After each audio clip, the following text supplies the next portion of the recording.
যে লাইটভাবে নিয়ে নেবে জিনিসটা, যে হালকাভাবে নেবে, যেভাবে একদম সহজ জিনিস, তারাই ম্যাক্সিমাম ফেল করে দেয় এখানে। নাহলে কিন্তু কেস খেতে পারে। এই জায়গায় যদি ফেল হয়ে দেখো, এত সারা বছর খাটাখাটনি করে পড়াশোনা করেছো, পাস করেছো, তবেই তো তুমি এই ফিজিক্যাল টেস্টে আসলে না। তো সেক্ষেত্রে তুমি যদি ফেল করে যাও, তাহলে তোমার থেকে বড় ডিপ্রেশনের রুগী কেউ হবে না।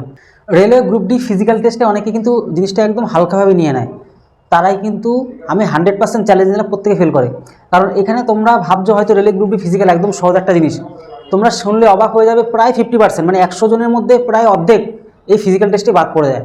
একদম ছোট্ট ছোট্ট বিষয় যেগুলো তোমাদেরকে অবশ্যই জানতে হবে, সমস্ত খুঁটিনাটি বিষয় তোমাদেরকে আজকে বলেও দিচ্ছি। তোমরা দেখতেই পাচ্ছ যে আজকের যে টপিকটা আছে আরআরবি রেলওয়ে রিক্রুটমেন্ট বোর্ড, যেটা কিনা group D post physical test. এই ফিজিক্যাল টেস্টে যতটা ম্যাক্সিমাম মানে ছেলে মেয়ে উভয় প্রত্যেকেই এই গ্রুপ ডির ফিজিক্যাল টেস্টটাকে না একদম হালকাভাবে না, মানে একদম সহজভাবে, মানে আমরা গেলেই পাস করে যাবো এরকম একটা ভাবে। আমি তার জন্য তোমাদেরকে বললাম যে ম্যাক্সিমাম কিন্তু এখানে গ্রুপ ডিতে ফেল করে যায়। কেন করে, চলো এক এক করে আলোচনা করি। দেখো, একদম প্রথমে যেটা হয় সেটা হচ্ছে কি হয়, যে CBT 1 মানে কম্পিউটার বেস টেস্ট। মানে তোমরা দেখতে পাচ্ছ যে জেনারেল অ্যাওয়ারনেসে 20 নাম্বার থাকে, এখানে জিকে প্লাস কারেন্ট অ্যাফেয়ার্স মিলে 20 নাম্বার থাকে। তারপর জিএস মানে তোমার এই যেটা কিনা জেনারেল সায়েন্সে 25 নাম্বার থাকে, অঙ্কে থেকে এখানে 25 নাম্বার থাকে, রিজনিং থেকে 30 নাম্বার থাকে। টোটাল কত, 100টা প্রশ্ন, 100 নাম্বার এখানে কিন্তু দেওয়া হচ্ছে। এবার এইখানে তোমরা যারা যারা পাস করবে, এইখানে পাস করলেই তোমরা কিন্তু ফিজিক্যাল টেস্টে যেতে পারবে, না তো তোমরা যেতেই পারবে না। তাই এইবার হচ্ছে মেন আসল ঘটনা তোমাদেরকে বলে দিচ্ছি। মানে এখানে কি, এখানে তোমরা যত বেশি বেশি স্কোর বানাতে পারবে, মনে করো 100-র মধ্যে ধরেই চলো যে 70+ হলেই একমাত্র, মানে জেনারেলদের কথা বললাম, আর অন্যান্যদের একটু কম বেশি হয় আর কি। ধরে চলো যত বেশি স্কোর পাবে তত বেশি চান্স থাকবে ফিজিক্যাল টেস্টে তোমার লাস্ট পর্যন্ত টিকে থাকার জন্য, ঠিক আছে। এবার মেন কথা হচ্ছে, যখনই তুমি এখান থেকে কোয়ালিফাই হয়ে ফিজিক্যাল এফিসিয়েন্সি টেস্ট, যেটা এখানে ফিজিক্যাল টেস্ট তোমরা দেবে যারা আর কি, তাদের ক্ষেত্রে কি, এইখানে তোমরা ছেলেদের ক্ষেত্রে তোমাদের এখানে 35 কেজি, এইখানে কিন্তু অনেকে কেস খায়, 35 কেজি উঁচু করে তোমাদের কিন্তু 2 মিনিটের মধ্যে 100 মিটার যেতে হবে। কিন্তু এখান থেকে একটা বলি, তাড়াহুড়ো যদি না করো তাহলে তুমি কিন্তু আস্তে ধীরে হেঁটে হেঁটেই প্রায় 2 মিনিটের মধ্যে 100 মিনিট কভার করে ফেলতে পারবে, ঠিক আছে, মানে একটু জোরে হেঁটে। এইবার তোমাদের আরও একটা কথা বলছি, রান দৌড়ের ক্ষেত্রে ছেলেদের ক্ষেত্রে কি 1000 মিটার মানে 1 কিলোমিটার, 1 কিলোমিটার মানে 1000 মিটার মানে তো 1 কিলোমিটারই হয়। তাহলে 1000 মিটার তোমার কিন্তু 4 মিনিট 15 সেকেন্ডের মধ্যে, 4 মিনিট 15 সেকেন্ডের মধ্যে তোমার কিন্তু কভার করতে হচ্ছে। যদি 1 সেকেন্ডও লেট করো, মানে 4 মিনিট 16 সেকেন্ডও যদি করে ফেলো, তাহলে সাথে সাথে তুমি কিন্তু বাদ। তুমি সারা বছর পড়াশোনা করলে, মনে করো তুমি 80+ নাম্বার পারবে, অনেক বিশাল নাম্বার করলে, বিরাট নাম্বার করলে, তুমি যদি 1 সেকেন্ড, এখানে একটা সেকেন্ড যদি লেট করো, তাহলে টোটাল পরীক্ষা থেকে তুমি বাদ। মানে এখানে কোনো রকম মায়া দয়া বলে কিচ্ছু নেই। তোমার সময় 1 সেকেন্ডের যদি তুমি লেট করে ফেলো, মানে 1 সেকেন্ডের মূল্য এখানে প্রচুর পরিমাণে, কারণ এখানেই ম্যাক্সিমাম ভালো স্টুডেন্টরা ফেল করে দেয় দৌড়। আর এই ওদের অনেকে ফেলে দেয় এই 35 কেজি নিতে না, প্র্যাকটিস করে না বাড়িতে। প্র্যাকটিস না করার জন্য কি হয়, এই 35 কেজি নিতে 100 মিটার তো যায়, মাঝ রাস্তায় ফেলে দেয়। তখনই সাথে সাথে একবারই চান্স, দুবার কিন্তু চান্স দেবে না। মানে তোমার এখানে সম্পূর্ণ 1 চান্স থাকছে, তোমার যদি একবার পড়ে যায় গেল, তুমি পুরো টোটাল পরীক্ষা থেকে পুরো বাদ, ডিসকোয়ালিফাই। সাথে সাথে তোমার বাড়ি ফিরে আসা ছাড়া কোনো উপায় থাকবে না। তাহলে হয়ে গেল এটা কি আমাদের ছেলের ক্ষেত্রে বললাম। এবার আমরা একটু আলোচনা করব মেয়েদের ক্ষেত্রে কি, যে ফিমেলদের যে ফিজিক্যাল টেস্টটা হয় সেটা কি, মেয়েদের এখানে যেরকম ছেলেদের 35 কেজি ওজন করতে হচ্ছিল, মেয়েদের এখানে শুধুমাত্র 20 কেজি নিতে হবে, মানে প্রায় কি 15 কেজি কম মেয়েদের, মানে মেয়েদের সমস্ত দিক দিয়ে ছাড় দেওয়া হয়। আবার 100 মিটারে যেতে হবে, মানে ছেলেদের যেরকম 100 মিটার যেতে হচ্ছিল, মেয়েদের 100 মিটারে যেতে হচ্ছে। ছেলেদের যেরকম 2 মিনিট সময় দেওয়া হচ্ছিল, মেয়েদের ক্ষেত্রে 2 মিনিটই সময় দেওয়া হচ্ছে। এখানে বাদবাকিগুলো সেম, কিন্তু মেয়েরাই 20 কেজি ওজন করে নিয়ে যেতে গিয়েও কিন্তু ফেলে দেয়, এটা কিন্তু মাথায় রাখতে হবে। তার উপায়টা কি, উপায়টা একটাই, যে তুমি যদি 20 কেজি ওজন না করতে পারো, 10 কেজি 5 কেজি 7 কেজি 8 কেজি প্রথমত শুরু করো, মানে খালি ওরকম, মানে কিছু একটা গ্যাস সিলিন্ডারের কিছু, সেটা তুমি উঁচু করে নিয়ে যাও, বা দেখবা 20 লিটারের যে জলের ড্রামগুলো হয় না, সেই জলের ড্রাম উঁচু করে নেওয়ার চেষ্টা করো। তো এরকম করে প্র্যাকটিস করো, করতে তোমাদের এটা পড়বে না, আর ঘাড়ে বা মাথায় করে তো নিতে হয়, এখান থেকে ফেলে দেয় অনেক ম্যাক্সিমাম, আর এখানে ফেলটা করে যায়। মনে হয় যেন একদমই সহজ জিনিস, সবাই পাস করে যাবে। তোমাদের বলি 100%, মানে 100 জনের মধ্যে 50 জনের আশেপাশে কিন্তু এখানে ফেলই করে যায়, এই ক্ষেত্রে ফিজিক্যালি ফেল করে যায়।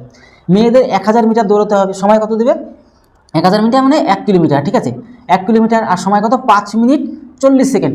এখানে যেরকম 4 মিনিট ছেলেদের, 4 মিনিট 15 সেকেন্ডের মধ্যে কভার করতে হচ্ছিল 1000 মিটার ছেলেদের, কিন্তু মেয়েদের দেখো কত বেশি সময় দিচ্ছে। মেয়েদের এখানে তোমার প্রায় 1 মিনিট 15 30 25 মিনিট বেশি, তাই না, 25 মিনিট বেশি কিন্তু তোমার এখানে সময় দিচ্ছে, মানে 1 মিনিট 25 সেকেন্ড বেশি সময় দিচ্ছে মেয়েদেরকে ছেলেদের থেকেও।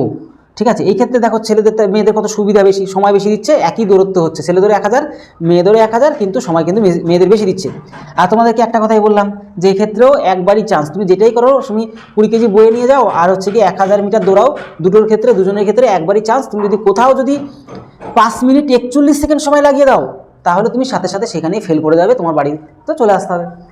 আর একটা সাবধান কথা বলবো, যেটা তোমাদেরকে প্রথমেই শুরু করেছিলাম বলাটা, প্রায় কিন্তু এখানে কিন্তু যে লাইটভাবে নিয়ে নেবে জিনিসটা, যে হালকাভাবে নেবে, যেভাবে একদম সহজ জিনিস, তারাই ম্যাক্সিমাম ফেল করে দেয় এখানে।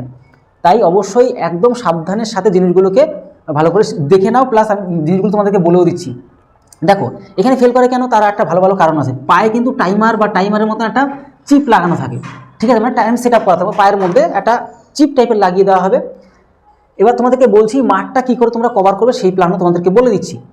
তা ওই চিপ লাগানো থাকে এই জায়গায়, একটা আর কি মেশিন লাগানো থাকে, ঠিক আছে। এই চিপ যখনই তুমি এখানে ঘুরে ঘুরে ঘুরে আবার আসবে, একবার কাউন্ট হয়ে যাবে, আবার যখন আসবে 2বার কাউন্ট, 3বার কাউন্ট, 4বার, 5বার, যতবার কি রাউন্ড দিতে হবে তোমাদেরকে হিসেব করে বলে দিচ্ছি ব্যাপারটা। এইবার চলো দেখি একটু হিসেব করে বলে দিই মাঠের কেসটা। দেখো একদম সিম্পলভাবে তোমাদের ক্ষেত্রে যদি বলি, যদি মাঠটা 1000 মিটার 200 মিটারের ট্রাক হয়, এটা টোটাল একবার ঘুরলে 200 মিটারের ট্রাক যদি হয়, তাহলে 200 মিটারের যদি ট্রাক হয় তাহলে 1000 মিটার 1000 মিটার যেতে তাহলে কত 5 বার যেতে হবে, বুঝতে পারছো তো? 5 বার তোমাকে কিন্তু ঘুরতে হবে, 5 বার ঘুরতে হচ্ছে। যদি মাঠটা 250 মিটারের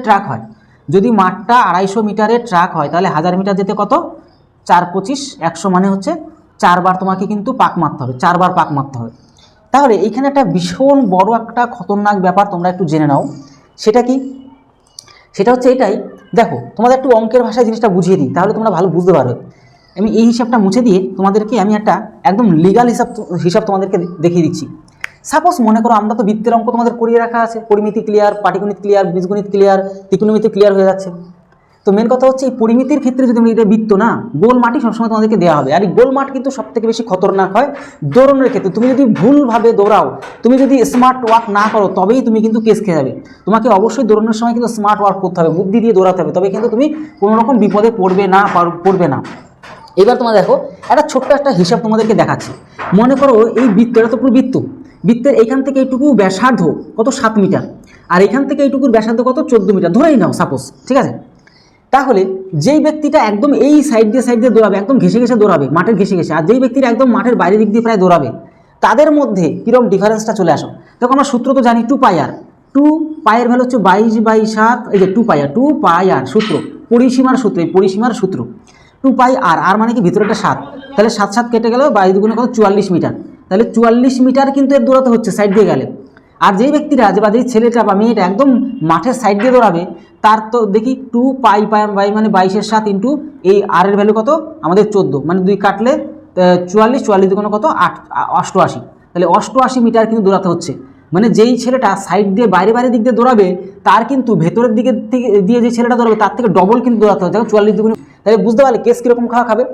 যখনই তুমি দৌড়াও না কেন, তুমি সবসময় চেষ্টা করে মাঠের এই সাইড দিয়ে দৌড়াতে, তাহলে তোমার কিন্তু সময়টাও কম লাগবে আর দৌড়াতে হবেও কম, মানে তুমি কিন্তু স্মার্ট ওয়ার্কের মাধ্যমে তাড়াতাড়ি করে দৌড়টা কমপ্লিটও করে ফেলতে পারবে। তাই অবশ্যই তোমরা চেষ্টা করো যখনই দৌড়াবে মাঠের একদম এই সাইড দিয়ে দৌড়াবে, ভুল করে দূরে দিয়ে দৌড়াবে না। এটা তোমরা একটা স্মার্ট ওয়ার্ক করবে অবশ্যই। তাহলে বুঝতে পারলে।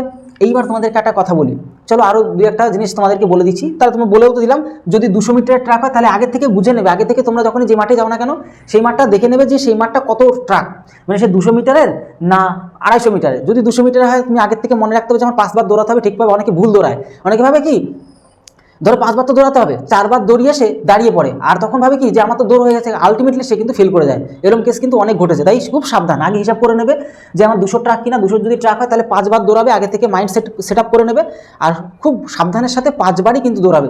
আর যদি তোমার 250 মিটার ট্রাক হয় তাহলে তোমার 4 বার দৌড়াতে হবে। 4 বার যখন দৌড়াতে হবে তোমাকে মাইন্ড সেট আপ করে নিতে হবে, আমার 4 বার দৌড়াতে হবে। সঠিকভাবে 4 বার দৌড়ে তুমি কিন্তু দরকার হলে সাইডের লোকজনের সাথে জিজ্ঞাসা করবে যে আমার ঠিক হয়েছে কিনা। তো এই জায়গাগুলো খুব সাবধানের সাথে কাজগুলো করবে, নাহলে কিন্তু কেস খেয়ে যাবে। এই জায়গায় যদি ফেল হয়ে দেখো, এত কথা সারা বছর খাটাখাটনি করে পড়াশোনা করেছো, পাস করেছো, তবেই তো তুমি এই ফিজিক্যাল টেস্টে আসলে না। তো সেক্ষেত্রে তুমি যদি ফেল করে যাও তাহলে তোমার থেকে বড় ডিপ্রেশনের রোগী কেউ হবে না। তো আশা করি বুঝতে পারলে। এবার তোমাকে এই যে মাঠ যে তুমি করতে যাবে না, তার আগে কিছু প্রসেস তোমাকে অবশ্যই জেনে রাখতে হবে। সেটা কি? ভালোভাবে বাড়ির আশেপাশে যে মাঠ তোমার রয়েছে, যেই মাঠে সবাই দৌড়ায়, সেই মাঠে তোমাকে অবশ্যই 2 থেকে 3 মাস আগে থেকে দৌড়ানো শুরু করতে হবে। তার কারণটা অনেক বড় কারণ। তার কারণ কি? দেখো তুমি যদি একদম নতুন দৌড়ানো শুরু করো, সেক্ষেত্রে তোমার একটা কী হবে, পায়ে যন্ত্রণা হবে, পায়ে ব্যথা করবে, এটা সেটা হবে, এরকম এগুলো হতে হতেও কিন্তু দেখবে 1-1.5 মাস এগুলো ব্যথা সারতে, আবার ব্যথা ঠিক হতে হতে তোমার কিন্তু সময় লেগে যাবে। তাই তোমাদেরকে বললাম 2 থেকে 3 মাস আগের থেকে মানে পরীক্ষা শেষ হওয়ার পরেই তোমাদের কিন্তু দৌড় এবং রানের জন্য মানে দৌড়ের জন্য ব্যায়াম ঠিকঠাকভাবে করার জন্য তোমার শুরু করে ফেলতে হবে, ঠিক আছে। তাই এরকম প্রসেস হতে হতে পায়ে যন্ত্রণা হবে বা পায়ে ঠিক হবে, পায়ে যন্ত্রণা হবে আবার ঠিক হবে, এরকম করতে 2-3 মাস কিন্তু এমনিই চলে যায়।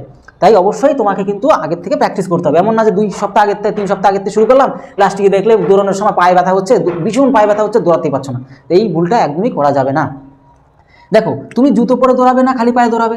দেখো অবশ্যই আমি তোমাদেরকে বলবো জুতো পরেই দৌড়াবে, একদম ফিট যেন তোমার পায়ের সাথে, মানে তুমি যেটা দিয়ে দৌড়াতে এই যে 3-4 মাস যেটা দৌড়ালে একদম পায়ের সাথে ফুল সেট আপ হতে হবে। এমন না জুতো ছোট পায়ে লাগছে, আবার না এমন না জুতো বড়, এমন জুতো ইউজ করা যাবে না যেটা তোমার পায়ের থেকে বড়, আবার এমন জুতো ইউজ করবে না যেটা তোমার পায়ের থেকে অনেকটা ছোটো, যেহেতু পায়ে ব্যথা লাগে, এরকম কেস হবে যেন একদম পায়ের সাথে পুরো সেট আপ হয়, যাতে তোমার দৌড়াতে খুব সুবিধা হয়। মানে এক কথা আমাদেরকে এটাই বলবো, 2 থেকে 3 মাস যে জুতোটা নিয়ে ভালোভাবে প্র্যাকটিস করেছো সেই জুতোটা নিয়ে তুমি দৌড়াবে, ঠিক আছে। নতুন জুতো কিনেই দৌড়ানোর কোনো প্রয়োজন নেই, তাহলে কিন্তু বুঝতে পারবে না ব্যাপারটা।